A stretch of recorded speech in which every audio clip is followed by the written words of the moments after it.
Perkenalkan semuanya, kami dari kelompok 6 mata kuliah akuntansi akuntansi keuangan lanjutan 2. Saya Jessica dengan NIM 2330 10002. Pada kesempatan ini kami akan mempresentasikan materi tentang agen penjualan kantor cabang. Materi ini merupakan salah satu topik penting dalam akuntansi keuangan lanjutan karena berkaitan dengan ekspansi bisnis dan bagaimana perusahaan mencatat transaksi di berbagai lokasi operasional. Kami harap presentasi ini dapat memberikan pemahaman yang jelas tentang perbedaan antara agen penjualan di kantor cabang serta bagaimana akuntansi untuk masing-masing entitas tersebut.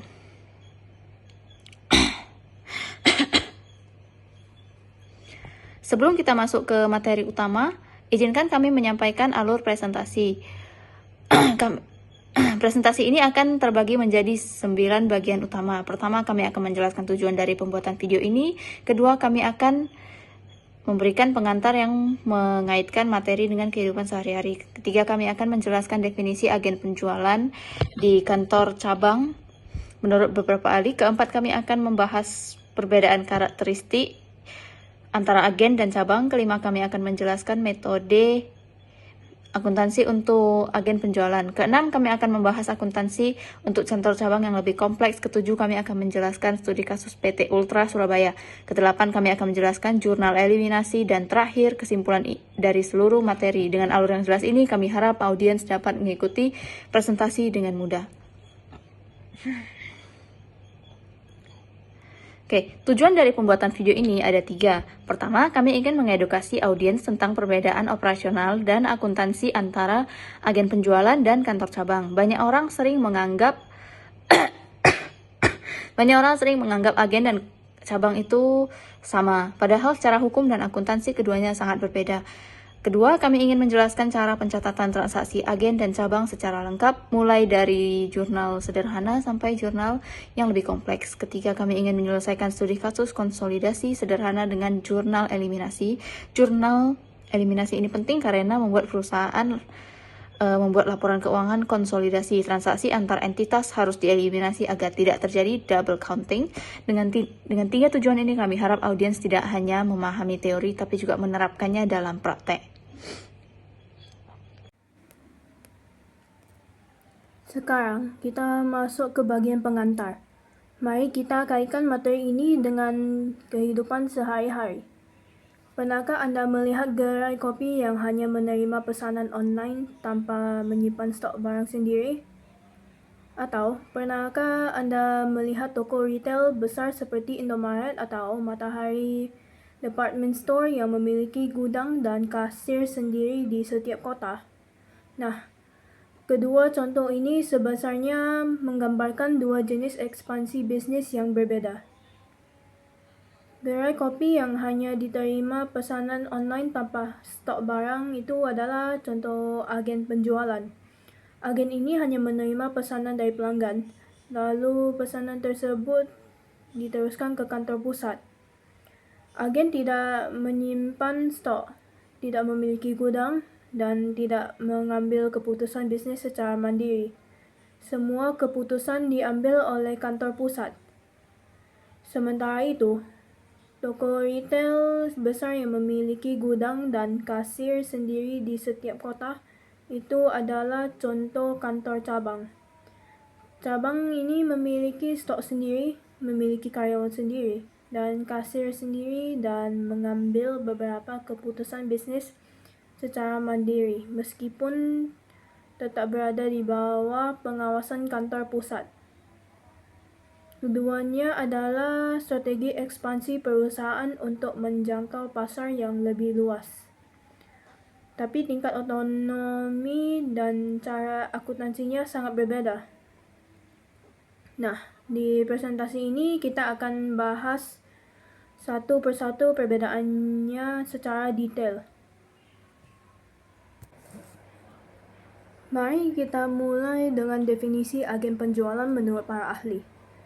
Menurut Mulyadi dalam bukunya tahun 2001, agen adalah pihak yang bertindak atas nama kantor pusat, tidak memiliki otonomi penuh dan tidak menyelenggarakan pembukuan lengkap.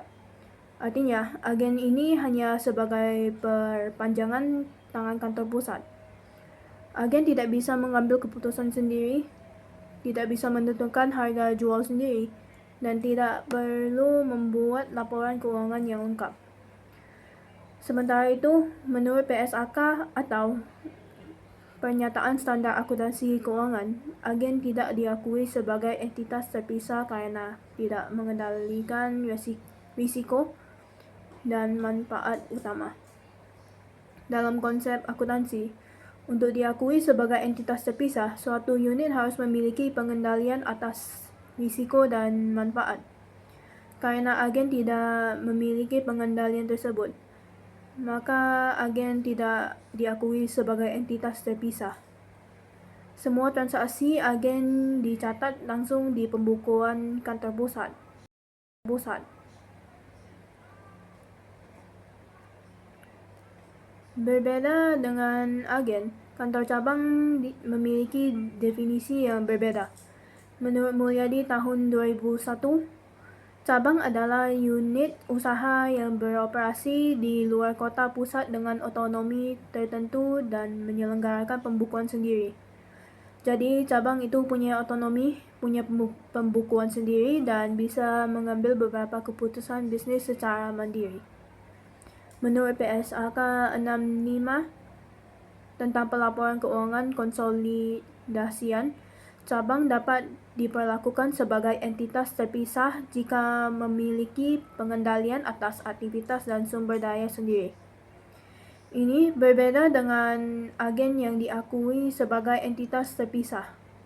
Cabang bisa diakui sebagai entitas terpisah karena cabang memiliki sumber daya sendiri, memiliki karyawan sendiri, dan memiliki persediaan sendiri dan menghasilkan laba atau rugi sendiri. Meskipun demikian, cabang tetap berada di bawah kendali kantor pusat dan laporan keuangannya tetap harus dikonsolidasikan dengan kantor pusat. Sekarang kita bahas perbedaan agen dan cabang secara lebih detail. Perbedaan pertama adalah dari segi otonomi operasional. Agen penjualan tidak beroperasi secara otonom. Agen bertindak atas nama kantor pusat. Semua keputusan diambil oleh kantor pusat. Agen hanya menjalankan perintah, sementara kantor cabang memiliki otonomi yang lebih luas. Cabang bisa mengambil keputusan operasional sendiri, meskipun tetap ada batasan yang ditetapkan oleh kantor pusat. Perbedaan kedua adalah dari segi persediaan. Agen tidak menyimpan stok persediaan, jadi kalau ada pelanggan yang pesan, agen hanya meneruskan pesanannya ke kantor pusat. Barang dikirim langsung dari kantor pusat ke pelanggan, sementara cabang menyimpan stok persediaan sendiri. Terus kantor cabang punya sistem inventory sendiri dan bisa langsung melayani pelanggan tanpa harus menunggu pengiriman dari kantor pusat. Perbedaan ketiga adalah dari segi pencatatan pesanan. Agen menerima pesanan dan mengarsipkan pesanan tersebut di kantor pusat. Jadi arsipnya ada di kantor pusat, bukan di agen. Sementara cabang mengarsip pesanan sendiri, cabang punya sistem arsip sendiri dan bisa melacak pesanan pelanggan secara mandiri. Perbedaan keempat adalah dari segi pemberian kredit. Agen tidak bisa memberikan kredit kepada pelanggan. Pemberian kredit diatur oleh kantor pusat, sementara di cabang, di beberapa perusahaan bisa menjalankan fungsi kredit secara mandiri. Contohnya adalah Matahari Department. Setiap cabang Matahari bisa memberikan kredit atau cicilan kepada pelanggan sesuai dengan kebijakan yang sudah ditetapkan. Perbedaan kelima adalah dari segi sistem akuntansi. Agen tidak mengelola sistem akuntansi keuangan yang lengkap. Agen hanya menyimpan catatan sederhana seperti buku kas, sementara cabang mengelola sistem akuntansi keuangan yang lengkap. Cabang membuat jurnal, membuat buku besar, membuat neraca, membuat laba rugi, dan laporan keuangan lainnya. Perbedaan berikutnya adalah dari segi pelaporan keuangan. Agen tidak membuat laporan keuangan yang terpisah. Semua transaksi agen digabungkan dengan laporan keuangan kantor pusat, jadi tidak ada laporan keuangan khusus untuk agen. Sementara cabang membuat laporan keuangan yang terpisah untuk tujuan internal seperti pertanggungjawaban dan evaluasi kinerja. Meskipun laporan keuangan cabang terpisah, pada akhirnya tetap harus dikonsolidasi dengan laporan keuangan kantor pusat. Dari segi pencatatan, agen hanya menyimpan catatan penting yang sederhana. Jurnal resmi dilakukan oleh kantor pusat. Jadi kalau agen mengeluarkan uang untuk operasional, agen hanya mencatat di buku kas, lalu laporan kas tersebut dikirim ke kantor pusat dan kantor pusat yang membuat jurnal resminya, sementara cabang mengelola pembukuan lengkap sendiri. Cabang membuat jurnal sendiri, memposting ke buku besar sendiri, dan membuat laporan keuangan. Dari segi pembelian persediaan, agen tidak bisa membeli persediaan dari pihak eksternal. Semua persediaan berasal dari kantor pusat, sementara cabang bisa membeli persediaan dari pihak eksternal. Cabang tidak hanya bergantung pada persediaan dari kantor pusat, tapi juga bisa membeli langsung dari supplier eksternal jika diperlukan. Terakhir, dari segi laba rugi agen bisa, kalau dari laba rugi agen bisa dipisahkan atau digabung dengan operasional kantor pusat untuk evaluasi, tapi biasanya digabung karena agen tidak menghasilkan laba secara mandiri. Sementara laba cabang ditutup ke kantor sementara laba cabang dihitung secara periodik dan ditutup ke kantor pusat, jadi cabang menghitung laba dan ruginya sendiri. Lalu laba dan rugi tersebut ditutup ke akun kantor pusat di pembukuan cabang. Sekarang kita masuk ke pembagian akuntansi agen penjualan. Seperti yang sudah dijelaskan, semua transaksi agen dicatat di pembukuan kantor pusat. Agen hanya menyimpan buku kas sederhana, jadi kantor pusat yang membuat semua jurnal resmi. Mari kita lihat beberapa contoh jurnal yang dibuat oleh kantor pusat. Yang pertama, jurnal transfer kas kecil ke agen. Kantor pusat mengirimkan uang kas kecil untuk biaya operasional harian agen. Jurnalnya adalah debit kas kecil agen perusahaan, kredit kas, jadi kantor perusahaan mengurangi kas dan menambah aset kas kecil yang ada di agen. Kedua, jurnal pembayaran gaji karyawan agen. Kantor pusat membayar gaji karyawan yang bekerja di agen. Jurnalnya adalah debit beban gaji agen Surabaya, kredit kas, beban gaji dibebankan langsung di agen meskipun pembayarannya dilakukan oleh kantor pusat. Ketiga, jurnal memenuhi pesanan dari agen. Ketika ada pelanggan yang memesan melalui agen, kantor pusat yang memproses pesanan tersebut. Jurnal ada dua. Pertama, debit piutang dagang, kredit penjualan agen Surabaya. Ini untuk mencatatkan penjualan. Kedua, debit beban HPP agen perusahaan, kredit persediaan, ini untuk mencatat harga pokok penjualan. Keempat, jurnal pembayaran beban operasional agen. Kantor pusat membayar berbagai beban operasional atas nama agen seperti beban utilitas, beban iklan, beban perjalanan, dan sebagainya. Jurnalnya ada debit masing-masing, beban agen, kredit kas. Jadi intinya meskipun transaksi terjadi di agen, semua jurnal dibuat di kantor pusat. Agen hanya menyimpan bukti transaksi dan bukti kas sederhana, berbeda dengan agen akuntansi. Untuk kantor cabang lebih kompleks karena cabang menyelenggarakan pembukuan sendiri. Kantor pusat dan cabang masing-masing mencatat transaksi di sistem akuntansi mereka sendiri. Nah, di sini muncul konsep yang namanya akun resiprokal. Akun resiprokal adalah akun yang saling berlawanan arah antara kantor pusat dan cabang. Di pembukuan kantor pusat, akunnya bernama investasi di cabang. Di pembukuan cabang, akunnya bernama kantor pusat. Kedua akun ini memiliki saldo yang berlawanan arah dan jumlahnya harus sama. Mari kita lihat contohnya. Misalnya kantor pusat mentransfer aset ke cabang Medan berupa kas 20 juta, peralatan kantor 5 juta, dan peralatan toko 30 juta. Total aset yang ditransfer adalah 55 juta. Di buku kantor pusat, jurnalnya adalah debit investasi di cabang Medan 55 juta, kredit kas 20 juta, kredit peralatan kantor 5 juta, kredit peralatan toko 30 juta. Jadi kantor pusat mencatat bahwa mereka telah menginvestasikan aset sebesar 55 juta ke cabang Medan. Di buku cabang Medan, jurnalnya adalah debit kas 20 juta, debit peralatan kantor 5 juta, debit peralatan toko 30 juta, kredit kantor pusat 55 juta. Jadi cabang mencatat bahwa mereka menerima aset dari kantor pusat dan berhutang kepada kantor pusat sebesar 55 juta.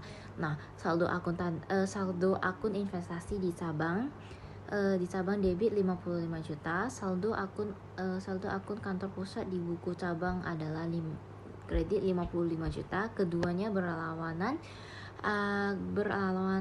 arah dan jumlahnya sama. Itulah yang disebut akun resiprokal. Selanjutnya perbedaan metode yang pertama. Sekarang kita bahas pengiriman persediaan dari kantor pusat ke cabang. Ada 3 metode yang umum digunakan. Yang pertama, metode ditagih sebesar harga perolehan. Contohnya, kantor pusat mengirim persediaan barang dengan harga perolehan 8 juta ke kantor cabang. Di buku kantor pusat, jurnalnya adalah debit investasi di cabang Medan 8 juta, kreditnya persediaan 8 juta. Jadi kantor pusat mengirim persediaannya dan menambah investasi di cabang. Kemudian di buku cabang Medan, jurnalnya adalah debit persediaan 8 juta, kredit kantor pusat 8 juta. Jadi cabang menambah persediaannya dan menambah hutang ke kantor pusat. Dalam metode ini tidak ada keuntungan yang diakui oleh kantor pusat saat pengiriman. Keuntungan baru diakui oleh cabang saat persediaan tersebut dijual ke pihak eksternal. Jadi laba yang dihasilkan adalah selisih antara harga jual ke eksternal dengan harga perolehan dari kantor pusat. Selanjutnya perbedaan metode yang kedua. Metode kedua adalah ditagih atas harga perolehan. Metode ini digunakan ketika kantor pusat dan cabang diperlakukan sebagai pusat keuntungan yang terpisah. Jadi kantor pusat ingin mengakui laba dari penjualan persediaan ke cabang. Contohnya, kantor pusat membeli persediaan dengan harga perolehan 12 juta. Mengirimkannya ke cabang Medan dengan menagih 15 juta. Selisih 3 juta ini adalah laba intra perusahaan. Di buku kantor pusat, jurnalnya adalah debit investasi di cabang 15 juta, kredit persediaan 12 juta, kemudian di kreditnya lagi laba intra perusahaan belum terrealisasi 3 juta. Mengapa disebut belum terrealisasi? Karena persediaan tersebut belum dijual ke pihak eksternal.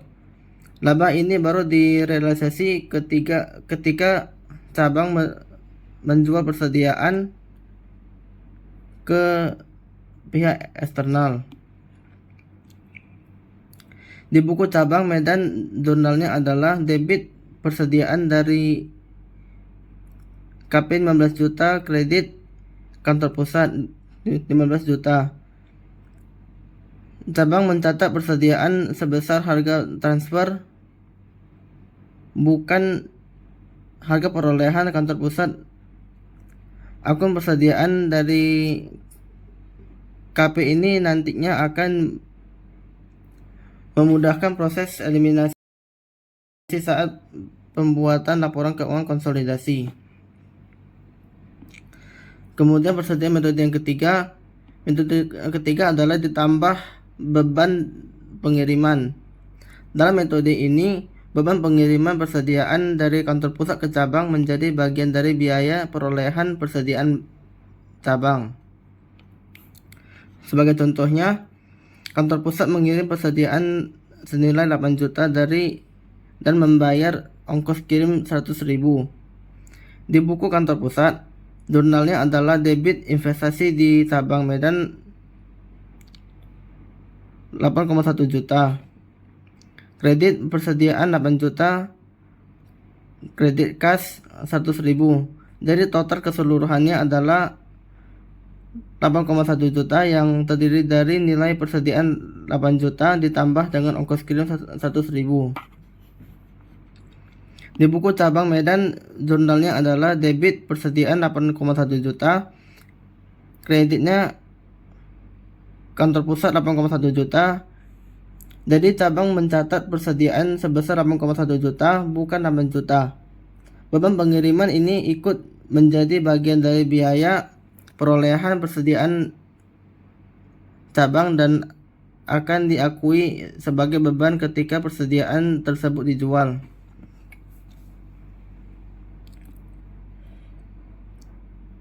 Kemudian pengakuan laba cabang. Sekarang kita bahas pengakuan laba cabang. Laba cabang dihitung secara periodik dengan cara yang normal, sama seperti perhitungan laba rugi perusahaan pada umumnya. Pendapatan dikurangi beban, hasilnya adalah laba atau rugi cabang.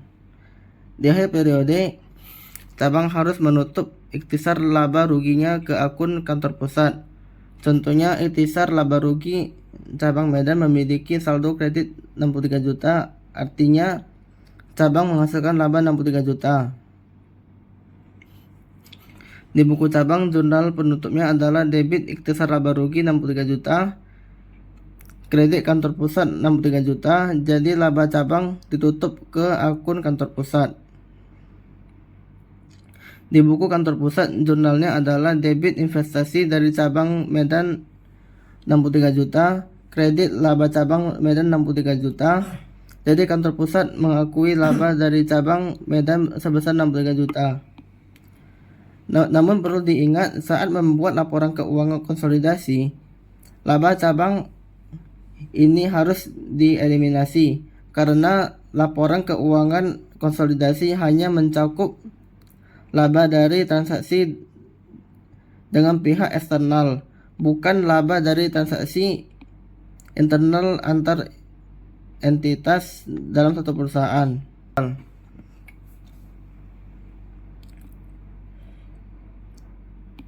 Kemudian pengakuan laba cabang. Sekarang kita bahas pengakuan laba cabang. Laba cabang dihitung secara periodik dengan cara yang normal, sama seperti perhitungan laba rugi perusahaan pada umumnya. Pendapatan dikurangi beban, hasilnya adalah laba atau rugi cabang. Di akhir periode, cabang harus menutup ikhtisar laba ruginya ke akun kantor pusat. Contohnya, ikhtisar laba rugi cabang Medan memiliki saldo kredit 63 juta, artinya cabang menghasilkan laba 63 juta. Di buku cabang, jurnal penutupnya adalah debit ikhtisar laba rugi 63 juta, kredit kantor pusat 63 juta, jadi laba cabang ditutup ke akun kantor pusat. Di buku kantor pusat, jurnalnya adalah debit investasi dari cabang Medan 63 juta, kredit laba cabang Medan 63 juta, jadi kantor pusat mengakui laba dari cabang Medan sebesar 63 juta. Namun perlu diingat saat membuat laporan keuangan konsolidasi, laba cabang ini harus dieliminasi karena laporan keuangan konsolidasi hanya mencakup laba dari transaksi dengan pihak eksternal, bukan laba dari transaksi internal antar entitas dalam satu perusahaan. Selanjutnya itu aset tetap dan alokasi beban. Selanjutnya, aset tetap cabang.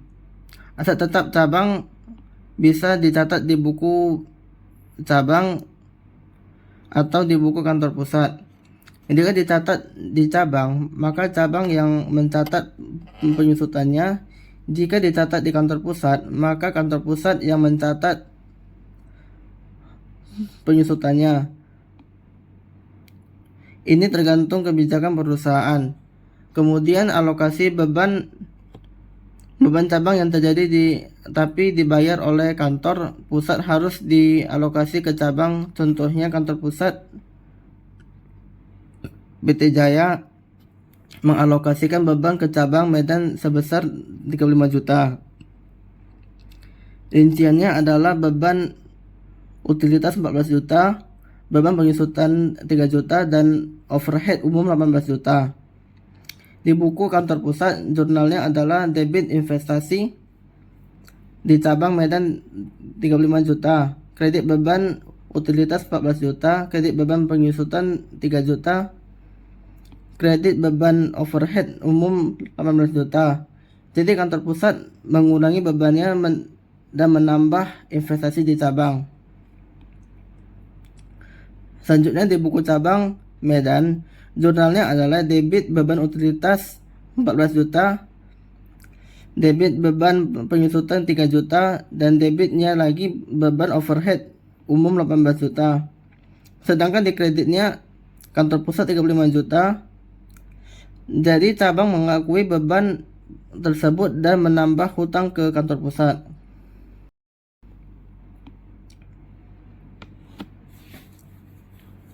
Selanjutnya, studi kasus. Data PT Ultra. Sekarang kita masuk ke studi kasus yang paling penting, yaitu PT Ultra Surabaya. PT Ultra Surabaya adalah distributor peralatan kantor yang mendirikan cabang di Denpasar, Bali. Pada tahun 1981, kita menyelesaikan seluruh transaksi yang terjadi selama tahun 1981 ini. Mari kita lihat datanya satu persatu. Pertama, kantor pusat mentransfer kas ke cabang Denpasar sebesar 30 juta. Kedua, kantor pusat juga mentransfer peralatan dan perabotan kantor baru senilai 100 juta ke cabang Denpasar. Ketiga, selama tahun berjalan, kantor pusat membeli persediaan dari pihak eksternal sebesar 260 juta. Keempat, cabang Denpasar juga beli persediaan dari pihak eksternal sebesar 50 juta. Ini menunjukkan bahwa cabang bisa membeli persediaan secara mandiri. Kemudian yang kelima, kantor pusat mentransfer persediaan ke cabang Denpasar dengan total harga transfer 110 juta. Harga perolehan persediaan kantor pusat untuk persediaan tersebut adalah 70 juta. Jadi ada selisih 40 juta yang merupakan laba intra perusahaan. Keenam, kantor pusat menjual persediaan senilai 254 juta ke pihak eksternal dengan harga jual 500 juta. Piutang yang berhasil ditagih adalah 480 juta. Dan yang ketujuh, cabang Denpasar menjual persediaan senilai 18 juta ke pihak eksternal dengan harga jual 200 juta. Piutang yang berhasil ditagih adalah 158 juta dari persediaan yang dijual cabang.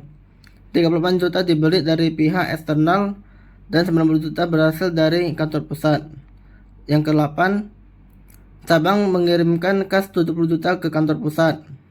Ke-9, beban operasional kantor pusat 133 juta. Beban operasi cabang 34 juta. Yang ke-10, kantor pusat membayar utang 390 juta, cabang membayar utang 77 juta. Ke-11, PT Ultra membayar dividen 50 juta. Ke-12, penyusutan kantor pusat 30 juta, penyusutan cabang 6 juta, dan yang terakhir sisa persediaan cabang yang dibeli dari pihak eksternal 12 juta. Selanjutnya kita menjurnal.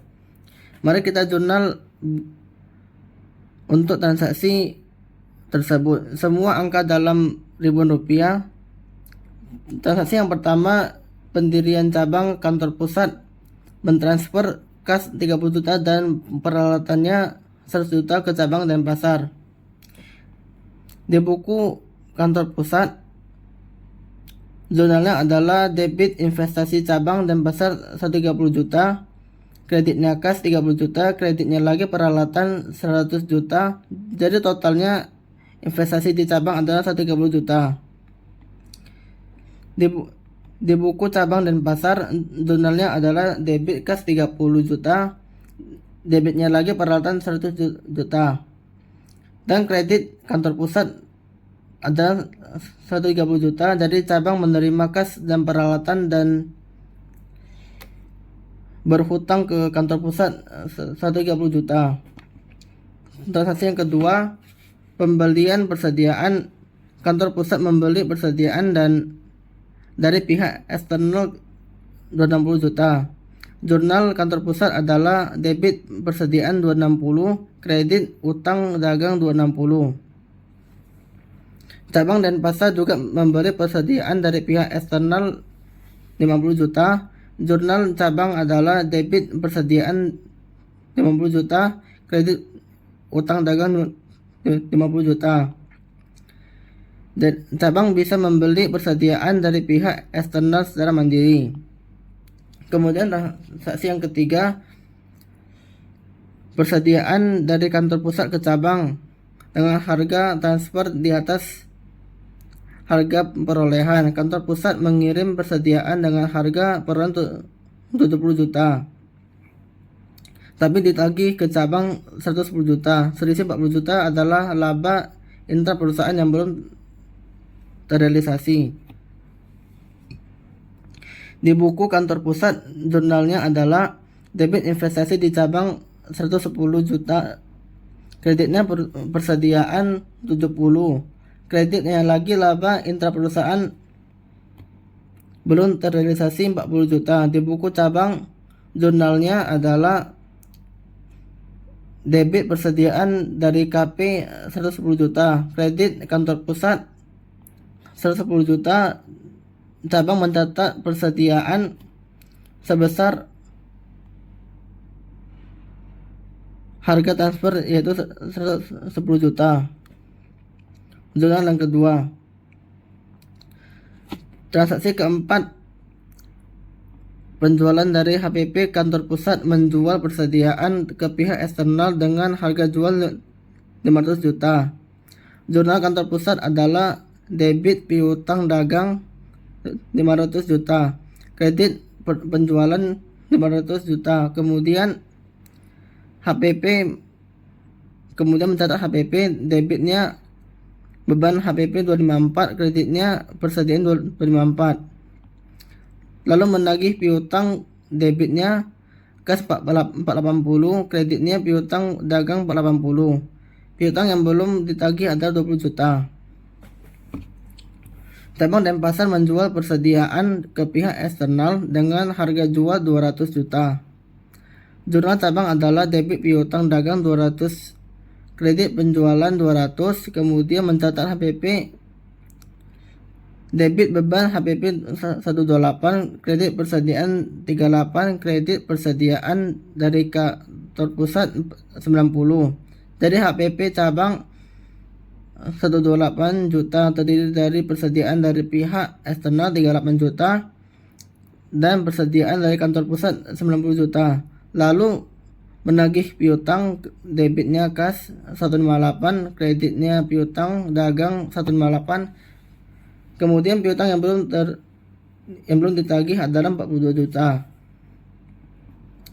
Transaksi kelima, pengambilan kas dari cabang ke kantor pusat. Cabang mengirim kas 70 juta ke kantor pusat. Di buku kantor pusat, jurnalnya adalah kas 70 juta, kreditnya investasi di cabang dan pasar 70 juta. Di buku cabang, jurnalnya adalah debit kantor pusat 70 juta dan kreditnya kas 70 juta. Kemudian jurnal yang ketiga, transaksi keenam, beban operasional. Kantor pusat mencatat beban operasional 133 juta. Jurnalnya debit beban operasional 133 juta. Kreditnya hutang dagang 133 juta. Kantor pusat juga mencatat penyusutan 30 juta. Jurnal debit beban penyusutan 30 juta. Kreditnya akumulasi penyusutan 30 juta. Cabang mencatat beban operasional 34 juta, jurnalnya debit beban operasional 34 juta, kreditnya utang dagang 34 juta. Cabang juga mencatat penyusutan 6 juta, jurnalnya debit beban penyusutan 6 juta, kreditnya akumulasi penyusutan 6 juta. Transaksi yang ketujuh, realisasi inta perusahaan dari persediaan yang ditransfer dari kantor pusat sebesar 110 juta. Cabang menjual sebagian HPP dari persediaan kantor pusat yang terjual adalah 90 juta. Dari harga transfer 110 juta, persediaan yang tersisa adalah 20 juta. Jadi persentase persediaan yang terjual adalah 90 per 110 atau sekitar 81,6%. Laba inta perusahaan yang ditransfer adalah 40 juta. Laba yang sudah terrealisasi adalah 40 juta dikurangi laba yang belum terrealisasi dari persediaan yang tersisa. Persediaan yang tersisa 20 juta, harga perolehannya 70 juta dikali 20 per 110, yaitu sekitar 12,73 juta, yaitu sekitar 7,27 juta, atau dengan cara lebih sederhana, laba inta perusahaan total 40 juta, persediaan yang terjual 90 juta dari 110 juta. Jadi laba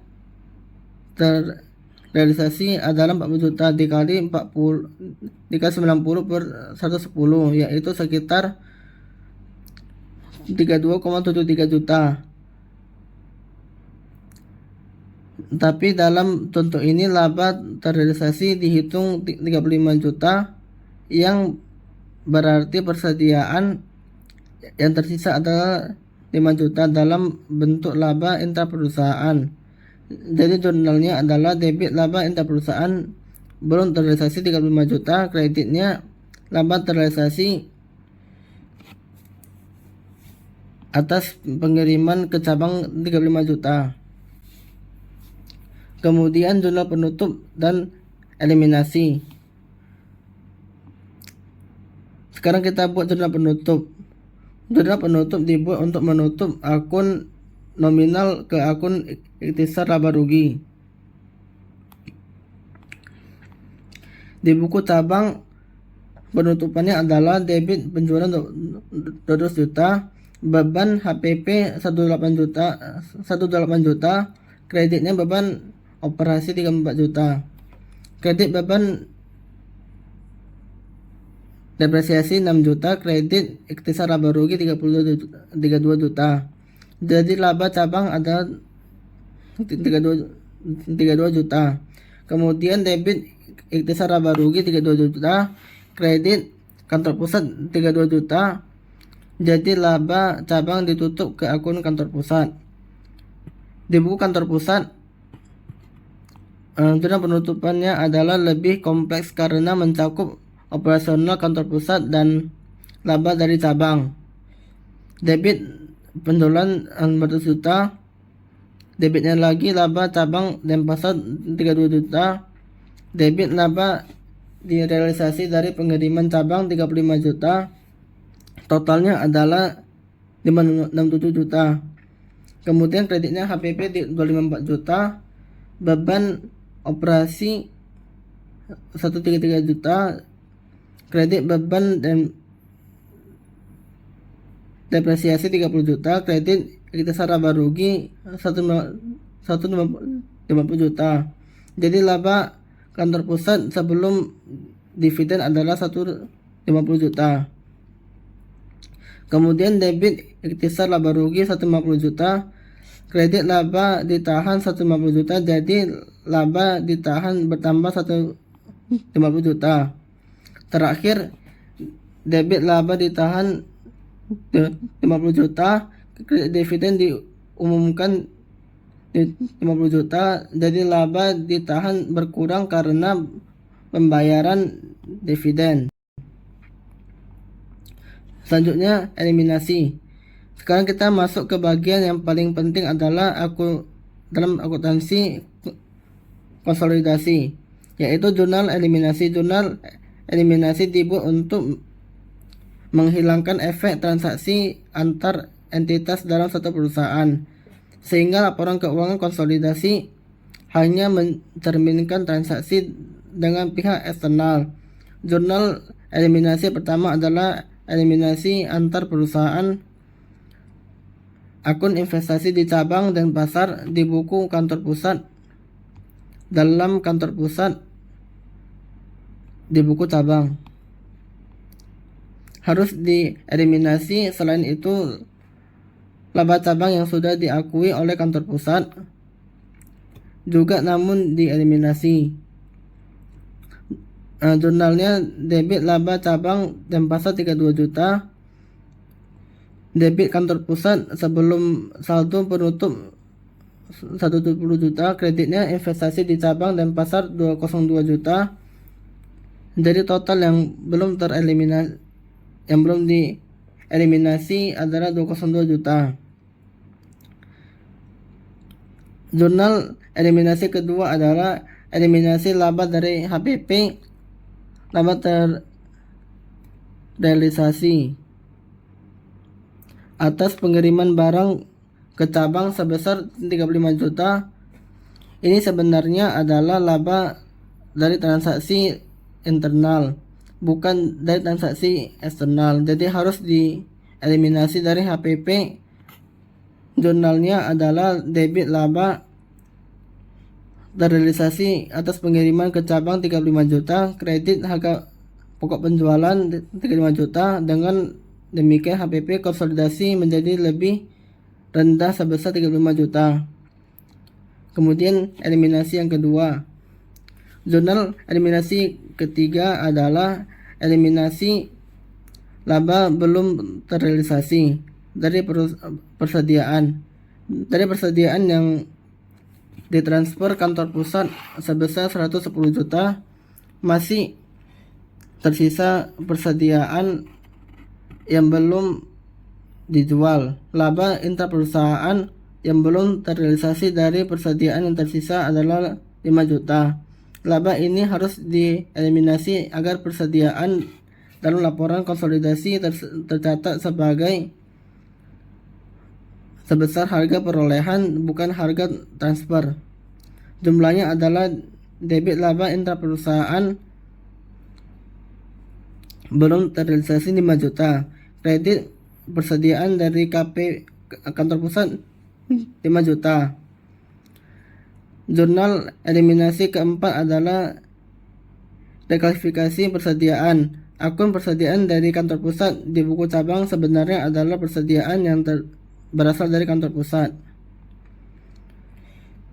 Dalam laporan konsolidasi, akun ini harus digabung dengan akun persediaan kantor pusat.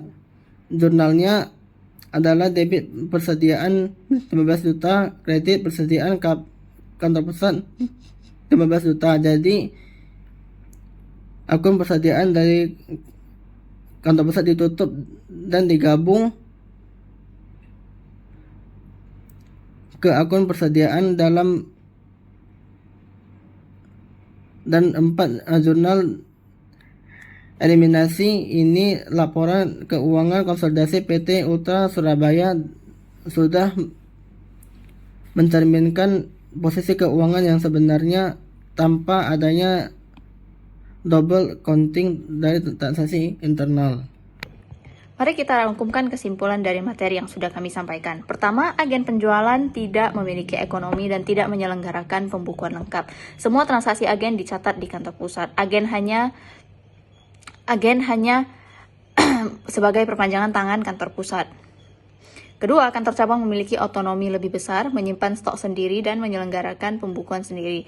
Cabang bisa diakui sebagai entitas terpisah dalam PSAK 65. Ketiga, akun resiprokal yaitu investasi di cabang buku kantor pusat dan kantor pusat di buku cabang digunakan untuk mencatat hubungan antara kantor pusat dari cabang. Keempat, pengiriman persediaan bisa ditagih sebesar harga perolehan di atas harga perolehan yang menimbulkan intraperusahaan atau ditambah beban pengiriman.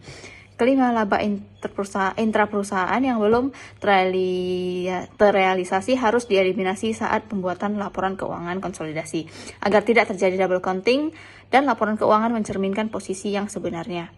Demikian presentasi dari kelompok 6 tentang agen penjualan dan kantor cabang. Kami harap materi yang kami sampaikan dapat bermanfaat dan memberikan pemahaman yang jelas tentang perbedaan agen dan cabang serta cara akuntansinya. Terima kasih telah menyaksikan video ini dari awal sampai akhir. Jika ada pertanyaan dan masukan, silakan sampaikan di kolom komentar.